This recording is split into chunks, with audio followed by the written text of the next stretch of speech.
So Hey, what I want to ask you both sort of is about coming together when you first saw the script, excuse me, and got involved with the project, because I feel that as a culture, we Black people kind of take our pain and turn it into laughs, and that's how we have always gotten through things. So did you approach this as a dark comedy or as a drama with some like comedic elements that come in? I know you mentioned earlier that you didn't play it for laughs, but what was the thought process and what was your thoughts when you first got on board?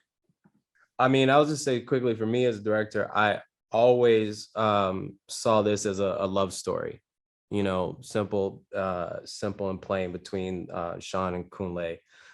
Someone else the other day coined it a bromantic comedy, which I like really kind of like that. But that was how I approached it. And it has all of these sort of genre elements around it, like horror, thriller, comedy, all that stuff. And that, to me, and it's crazy, in this one night, it's a roller coaster that represents life, right? I mean, it's like you're happy one moment and life throws you this curveball, and it's like, you're in a horror movie per se, but that's the life experience. And so that's how I approached it, though, just straight that love story with all these things around it. And I think that's, for me, what helped me thread the needle through those genres, is just, having that emotional core be strong. And like, if you care deeply about these men and what they're experiencing, them as people, and you would go on that ride with them through all these different turns, and it would feel cohesive because you're with them and you're experiencing this stuff that they're experiencing, and you really care about them. Yeah. For me, it was just heartbreaking, honestly.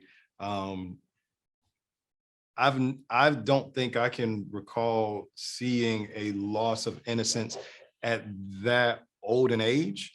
I'm pretty sure we could go around and say, hey, do you remember your first like racial experience? And it wasn't in a senior in like college. So I think mine was fourth grade. It happens right off the bat when you realize like, oh wait, I'm Black. Like, wait, I'm Black in everything I do. It doesn't matter what it is. I'm Black in everything. So yeah, there were many comedic moments, but it was heartbreaking to me because it's like the interruption of Black boy joy, and we never get to see Black boy joy like that. And then it just off the bat, we don't get a chance to to go with that. So when I was reading it in the beginning, I was just like, dang. And I've already read it through, and I'm still like on the edge of my seat, like, oh no, please make it, please. Like, I want this so badly for them. But what were you about to say, Carey? No, I was just gonna say, like, we definitely get to see that Black Boy Joy in the Legendary Tour. We give that. Yeah. Even though, it's gonna go that, but it's like, that was important to show that the promise of the night that they were gonna have. Yeah. And y'all had a lot of fun doing that. Little snippets, right? And it was we shot this, like, we're shooting like all around. So the last things that we shot were those scenes. And I swear I'm so glad that we did. I'm so glad that we ended out on like those party notes. Yeah.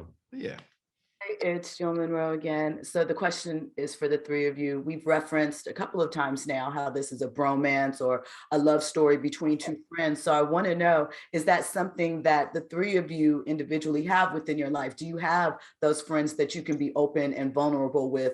Or did this film show you that that's something that you're lacking and you wanted to explore in your friendships? I love that question. I really do. Thank you. Hey, I'll go real quick. I in my past have struggled with being open with partners, friends, and stuff like that. And the more I go on this filmmaking journey, the more I feel myself opening up, in order to be able to communicate with the people I'm working with, and also just to find that empathetic parts of scripts or projects that I'm gonna do. That wall that I used to have, I feel it coming down more and more, and I'm grateful for that in so many ways. So I feel like I have it more so now in my life personally, and it comes through these projects that I do, and like also seeing people around me Yeah. do that, because I was definitely I was an only child, and I kept to myself watching movies, hence why I'm doing this shit now. And it's like I didn't really know how to be around people that well, but I feel like I'm blossoming as I get older. That's a beautiful word. Blossoming. But I don't know. What else? Yeah, I definitely have them. Absolutely. And I think I realized early on that this is something special.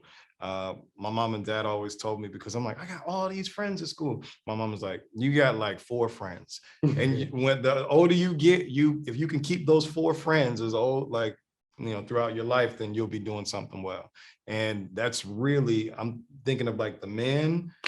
And it's wild too, because like my best friend in the world, his name is Adi Shofalui, who is why, like, he's an orthopedic surgeon in Atlanta, and kind of what I base Kunle off of a little bit. Nice. So I was asking him some mad questions, and he just like, I don't know, man. This is like, no, but like, I need to get this from you. But my best friend in the world, yeah, we feel like God never lets us get too far ahead of each other, which is nice, so that we're still relatable to one another. I'm just really fortunate for that.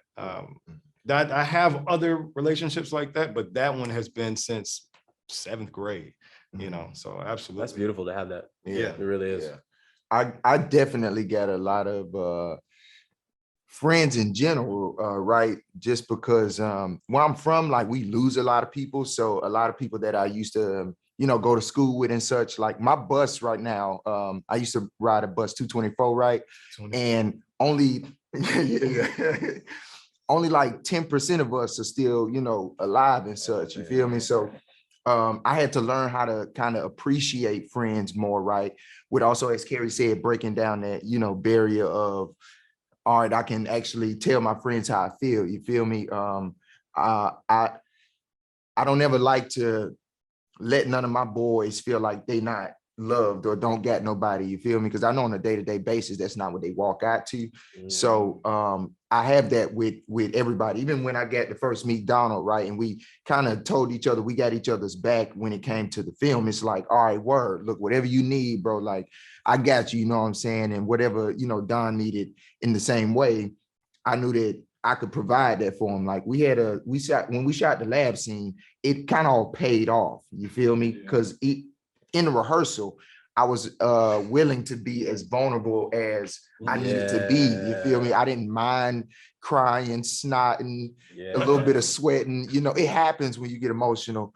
And so, those things definitely just paid off. And I feel like my papa in general, he used to be a hard, like, first time I heard my daddy say, I love you, I really thought something was wrong. Like, me and my brothers all hit each other like, yo, we probably need to check, tap in, talk, It was just like, nah, he broke it down. It was like, I ain't never said it to y'all like y'all deserve to, you know what I'm saying? And so that was my first example of how important it is for a man to hear that from another man and genuine, energy and shit. So yeah, my boys are practically all of them, Azizi, Broderick, Matthew, Steven, like, yeah, they know what's up. Yeah.